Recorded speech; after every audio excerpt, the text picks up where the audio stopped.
Everyone, and welcome back to the Shanny Show. Happy December. I'm sorry I didn't post anything last week on December 1st. Life just got a little bit busy, but here we are. I wanted to maintain some semblance of my usual Friday posts. One other thing before I get started on this list of books is I am doing a reading vlog, my last reading vlog of 2023, which will be up. I'm planning it'll be up the last Friday of December. There may be some books on this list that end up getting read in that reading vlog, but I'm not going to be intentionally including books that I am actively reading in that reading vlog or that I will be reading next in that reading vlog. I'm not actively including those books in this list. But with all that said, let's go through the 11 books I want to read between now and February 2024.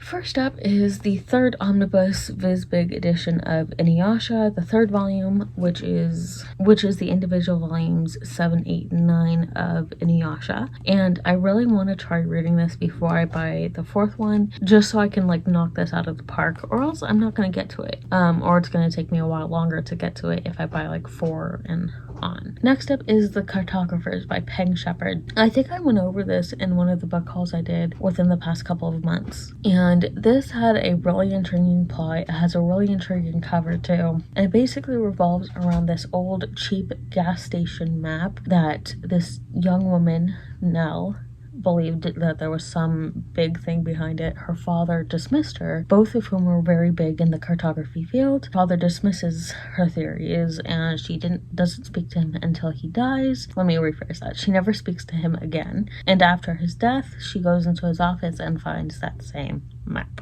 The next book I want to read is called Hotel Magnifique by Emily J. Taylor. This is a book I bought 90% because of the cover, 5% because of the title, and then 5% because of the synopsis. And we're basically following a young woman named Jani, Jani, and she's barely scraping by until Hotel Magnifique pops into town, and it's this really mysterious hotel that has this strange ability to travel, and it appears in a new destination every single morning. So really interesting. I don't think you need to know much more about it. Even reading the description, I don't know much more about it than that, so we'll see how this one goes. Next up on this list is The Fairy Bargains of Prospect Hill by Rowena Miller. I almost said The Fairy Borrowers, but The Fairy Bargains of Prospect Hill. Again, I got this mostly because of the cover, and then the title, and then synopsis came a little bit later. Back in the olden days, the farmers around Prospect Hill knew how to make the little trades with the Fae, and then as time went on, that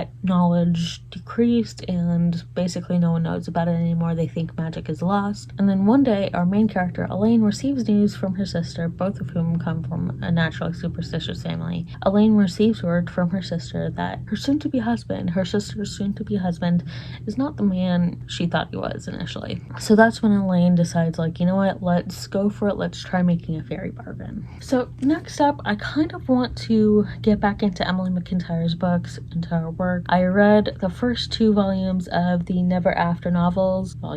The first 2 books of the Never After novels. I read Hooked and Scarred. I preferred Scarred a little bit more, and I've just decided to read these in publishing order just so I can see if that track record still holds, where I prefer the later books over the earlier ones. But Wretched focuses on the Wicked Witch of the West, and who in this rendition is called Evelina Westerly, and she runs into an undercover DEA agent by the name of Nicholas Wordsworth. I don't want to know much more about it. We'll see how it all goes. It's going to be spicy. We're going to have some great scenes. Her Radiant Curse by Elizabeth Lim. I know I'll love this book. I really know that I'll love it. And it'll be one of my favorites of 2023 if I get to it in December of 2024, for if I get to it in 2024. I have been hesitating a little bit with this book though. I'm not sure why. I think part of it is because of the expectations that I personally have for it, coming from Six Crimson Cranes and The Dragon's Promise. Again, I don't think I will be disappointed, and I do think that I'll love it. Did I just reorganize those? You'll never know. These last 5 books are my Book of the Month books, and they're basically the books I got within the last couple of months from Book of the Month. First up is The Adventures of Amina Al-Sirafi by Shannon Chakraborty. Not saying that right, but this is up first. I've been wanting to read it. There's been a lot of hype around it, so I am a little bit nervous, but I think I'm reading this at a point, or I will be reading this at a point that's past most of the hype. We'll see if I enjoy this. I hope I will. Next up is The Last Tale of the Flower Bride by Roshani Chakshi. Not entirely sure how to say her name. I've heard it a few different ways online. I'm so interested in this book.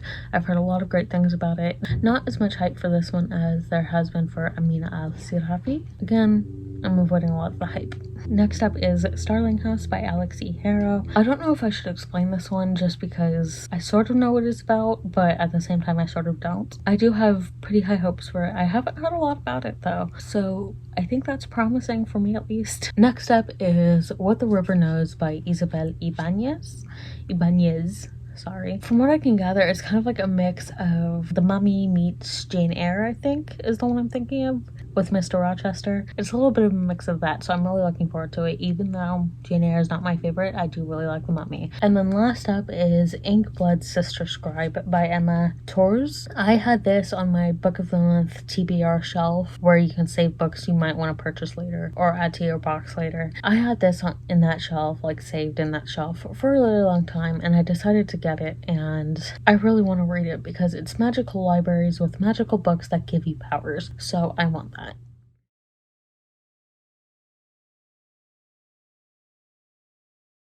If you have any books that you're wanting to read this winter between now and February 2024, comment down below with what your list is, or what some of your priority books are for this winter. Thank you all for watching, and I'll see you all in next week's video.